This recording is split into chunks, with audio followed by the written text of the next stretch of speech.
But my main thing that I just been loving about you is the business. I'm watching you slide into the game, and a lot of females just slid in, and they doing good. And the females to me, my favorite rappers right now. If I had to do my top five right now, it'd be all females. Cause Oh, y'all, that's amazing to hear. Yeah, I feel like females be really doing our thing and we all creating our own lane. And it's just dope that, even the BET hip hop nominees, I'm so happy to be nominated in a pool of, such talented women, you feel me? But I'm super excited because I've been gone for a year and now it's time to come back with another slap. well, I like it because y'all talk a lot of shit. You said what? I said I like the female rappers. Y'all talk a lot of shit. I mean, we got to. Woo! It's about time. Mm-hmm. But look at this though. It ain't just the shit talking. It's the fact that you're a boss. Like you flipped in the game and you are owning your own shit. You like starting companies and shit right off the rip. Like what the fuck, yo? Where you get that game from? Well, I get it from being from the Bay. We hustle.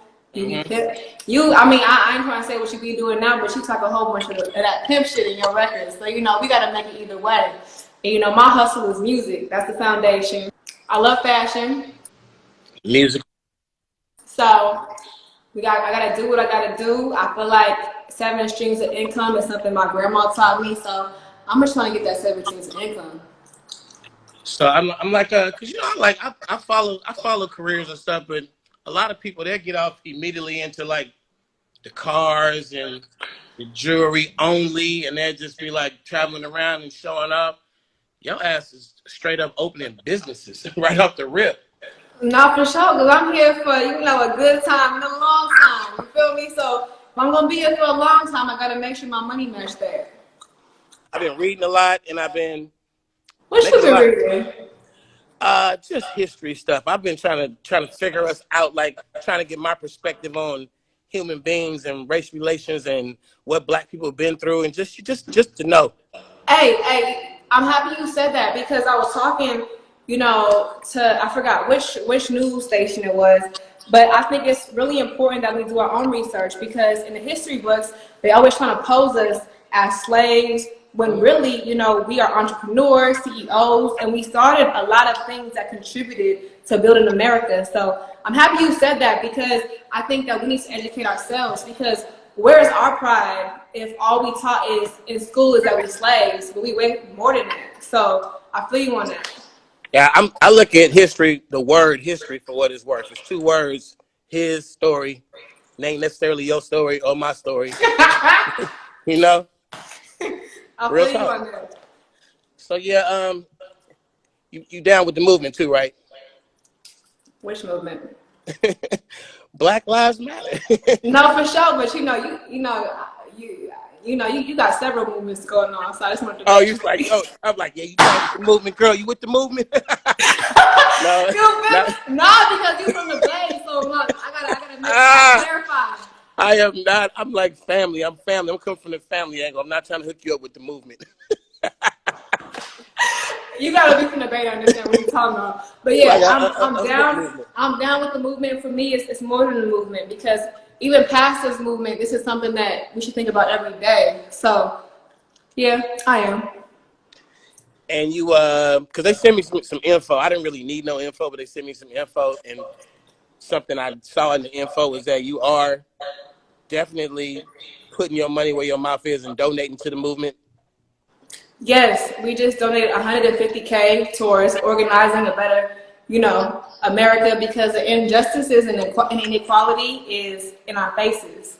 Hmm. So we need to make sure that, we put in our money where our mouth is. I feel like we all got to do our part, and it's important for me to use my platform to share awareness because if you're not educated about what's going on, you can't care. So it's important for me to educate my followers and my supporters on what's going on.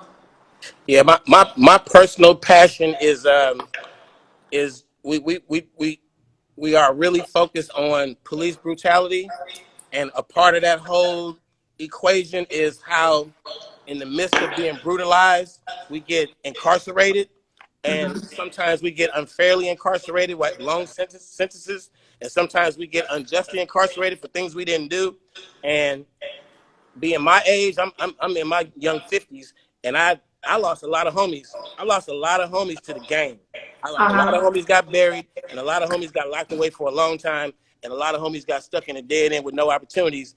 And I just think this whole railroading our little kids, our little ethnic kids, the black and Hispanic kids, railroading them into prison from elementary school to prison is what my passion is at to end that, to not just fight the system to end it, but to actually put it in young people's minds that when you on that path and you like, I'm riding, and I'm in the trap. I'm in the trap getting my money. The trap is exactly what it says. It's a fucking trap.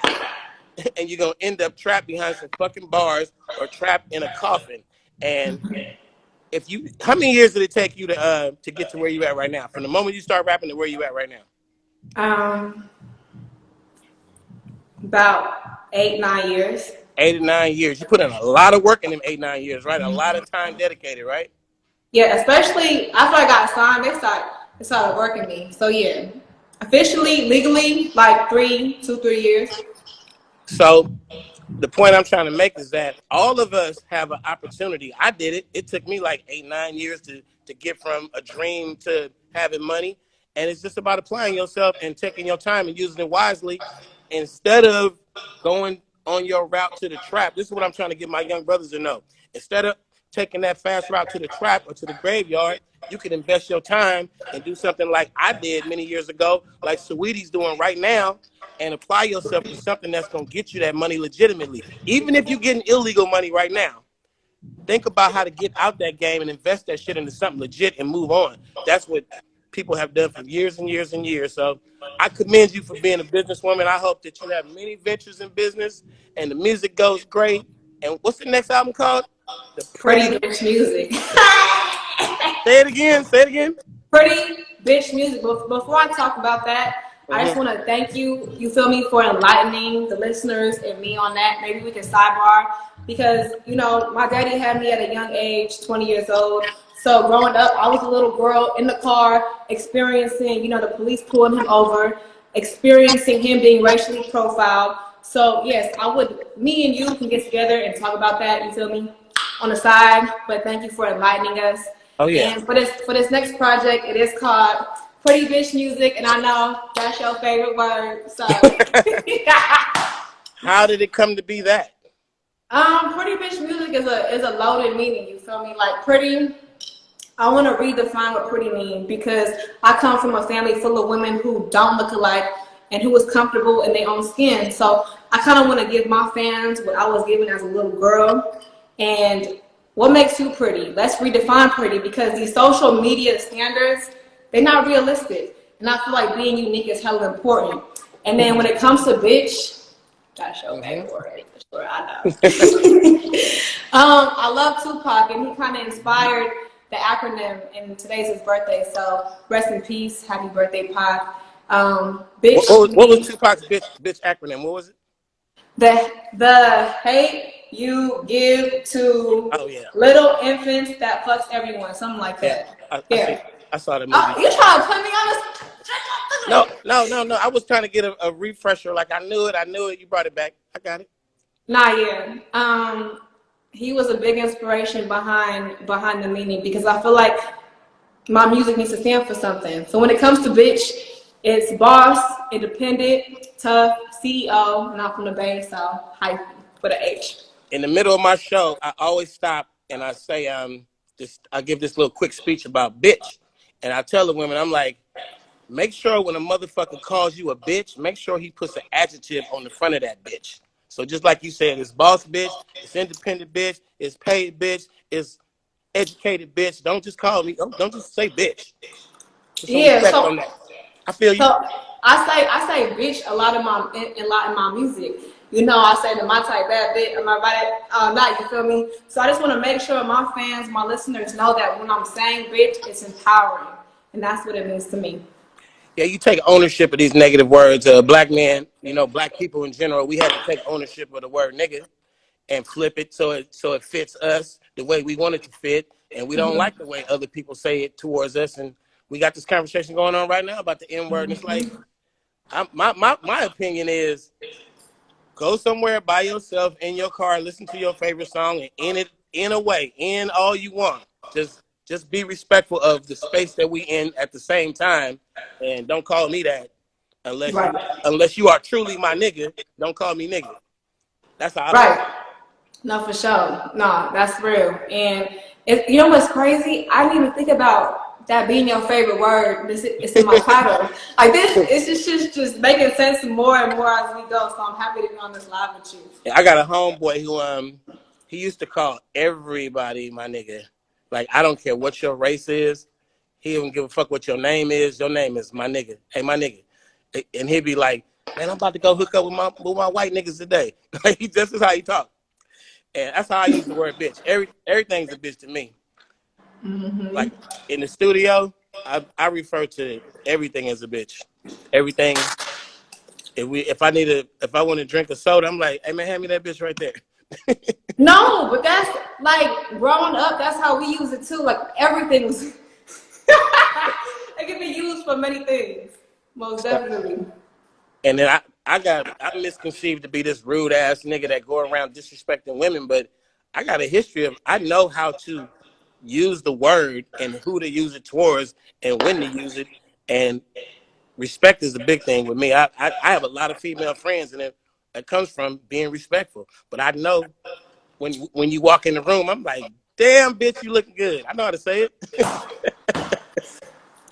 You know, for real though. Mm-hmm. So let me see what else. I pop up in the when I was traveling to the airports. I ain't been in airports in a while, but your ass was popping up all over magazines. You all on the cover of magazines, and then in the on the front, Saweetie. I seen you everywhere. Somebody put a camp. You had a 2019 campaign that was off the chain. I did not know that. Well, shout out to whoever was doing that for me, cause I be at the home. I'm a homebody. Home studio work. That's all I do. Nah, your name is it's up there. It's popping up on the phone. You made it. You made it. Okay, I feel like I made it. Like with this new body of work, I'm Mm-hmm. proud of it. The first two projects, you feel me, I had to turn it in on time, so I felt rushed. I felt like I wasn't in my creative space. But this time, I feel like I'm on it, and I'm hella excited for Tap In tomorrow because I mean, for the past two summers, Mm-hmm. 2018, Icy Girl was a Mm-hmm. summer anthem. Last year, My Type was a summer anthem. And I feel like I can see Tap In being, a summer anthem and you on it. So you feel me, put the little sprinkle on the top. My favorite shit, period, point blank, nothing better than anything in 2019 was I was hanging out at a lot of like mixed clubs and mixed environments where it's multiracial and stuff, and I just love it when when the white girls sing the the 8-figure nigga with a big they love that line. They love it. They love it. I feel like you probably didn't intend to do that, but to me that's one of those things that fights racism. That breaks down racial, separation and stuff. Because to be able to say it and express it, whether it's true or not, you saying these words that it sounds like music. It's like it sounds like you shouldn't be saying that, but what you're really saying is, I love interracial relationships. Do you like interracial relationships? I am from the Bay. Does that answer that? Yeah, so to let people know what they can find in the Bay Area. Because I know there's a lot of Filipinos out there, and I'm half Okay, so when Filipino. I leave out the Bay, when I leave from the Bay as a youngster moving around, you would see a girl. She kind of fair skin, lighter skin, and she got a little hair and whatever, curly straight hair, whatever. And you're like, hey, what you mixed with? And they would get offended. They'd be like, I'm black, I'm black. And I'm like, no, you definitely mixed with something. And they would get mad. But in the Bay, you could meet a girl before you can say her name, be like, hey, what you mixed with? And she'd probably tell you that her mama's this, her daddy's that, and mixed heritage women have always been my favorite. Like I don't think I've ever fallen in love with a woman that wasn't mixed. Really? And the debate did that to me Really? because it's something you get. I feel that way about life too. Like biracial babies are. You could take You could take the two ugliest motherfuckers from different races, and they fuck and make a baby, and that baby just be beautiful. It happens all the time. You laughing, but it's true. Bruh. You be like, I know y'all didn't make that little pretty baby, and you can see the features in it though. You like, but y'all did. I see it. True story. One thing that I really experienced about traveling outside the Bay Area, what's crazy is like there ain't a lot of Filipinos in the rest of America, because when I say that I'm mixed with Filipino, they be like, damn, you hella exotic. But I'm like, nah, like in the Bay, that's hella normal. So I think it's crazy how different areas got their like dominant type of, you know, heritages. Because when you go to the Bay, it's hella Asians and it's hella black folk. Yeah, I seen a picture of your mama. You got Chip right off the old block. She did you good. You know, I'm defensive when it comes to my mom. I ain't said nothing except I know where you got it from. Oh yeah, she cute. She fine. She's finer than me. So yeah.